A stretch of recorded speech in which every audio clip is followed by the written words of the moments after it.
How I realized and became a cocaine addict. My big drugs of choice was alcohol and cocaine. Alcohol came first. Alcohol was the easiest. Alcohol was legal. Alcoholism runs in my family. I became an alcoholic very easily. I was almost kind of bred for it in a lot of senses. I started drinking at 14. Cocaine is a little bit different. No one in my family ever had any addiction to any drugs of any kind of sort until me. I get to be the one that at least openly admits that, hey, I was a cocaine addict. And cocaine addiction, it wasn't the very first time that I tried cocaine or I did cocaine that made me an addict. I first tried cocaine in my early 20s. My early 20s, I was with a friend. We were shooting pool. He's like, hey, do you want to do some coke?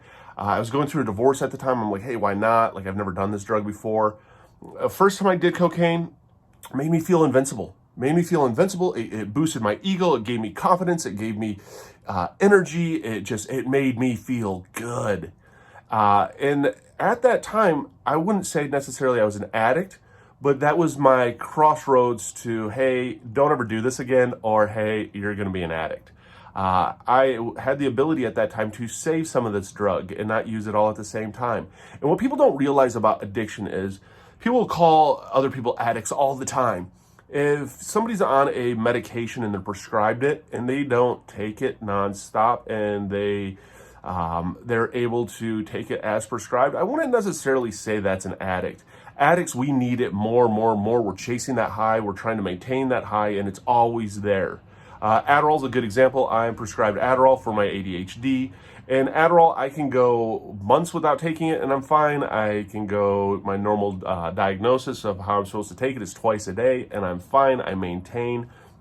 But when it came to cocaine, I ended up getting to the point that I became obsessed with it. And when you become obsessed with something is when I became an addict. I became an addict of cocaine in my early 20s because what ended up happening is after that first experience with it, I wanted to start doing it more and more, and it rented a spot in my brain. And as soon as something rents a spot in your brain, it's always there. I think that's when you really go down that addiction route. And I knew I had it. I knew it was there. But I wanted to only use it during special times, and I didn't want to be an addict, and it's expensive, and I'm just going to kind of budget it. And that didn't work. And next thing you know, I started doing it, and I started doing it on a daily basis, and I started chasing that high, and I always wanted that first high. And that's one of the challenges with an addict is our first high is usually one of our best highs. And we are always chasing that high. It's chasing the dragon, and it's starting to do it nonstop. When you get to the point that all you do is obsess and think about a drug, if it's sitting in your house and your thoughts hit on that drug in your house, you are an addict. And I hate to say it. I mean, I've been there before, and I'm not here to diagnose with anyone with an addiction problem.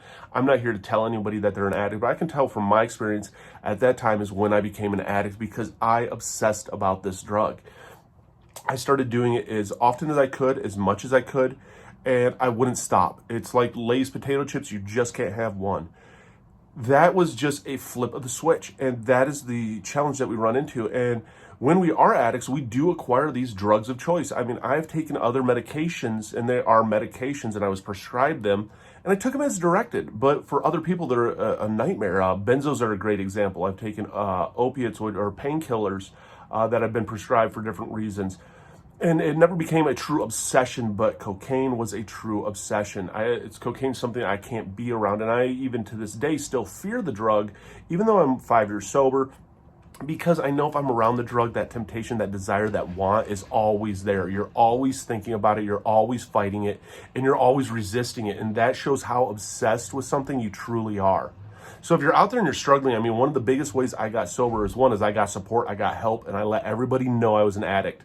And cocaine addiction, that's a weird one to tell people you're an addict to, because a lot of people don't believe that you can get addicted to cocaine, but you can. And it becomes a very expensive and very obsessive drug. And the worst is you feel unstoppable. You feel invincible. You feel empowered. You feel just this rush of energy that's going through you, and you don't want it to stop. And you begin to fight that. So if you are struggling with cocaine addiction and you do find yourself in that obsessive thought pattern of you have to have it, and you constantly keep seeking it out, I got links down below for NA and AA. If you are out there struggling, just know that you're not alone. Know that it does get better. Know that you can beat your addiction. You are stronger than your addiction, but it comes down to the want of wanting to stop. And you have to hit rock bottom. No one's going to get you sober but you. And sometimes we get sober standing up, and sometimes we get sober underground, and it's all a choice on our own. But when I realized I was obsessed with cocaine was at that point when my brain flipped and it decided that this drug is going to rent space and desire in my head every day. And now it has become a thing of every day you fight and resist that urge. And that's what addiction is. Addiction will kill you. Addiction won't stop. But you're strong, and you ain't going to stop either. Hit the like and subscribe button. Love to have you along for the journey.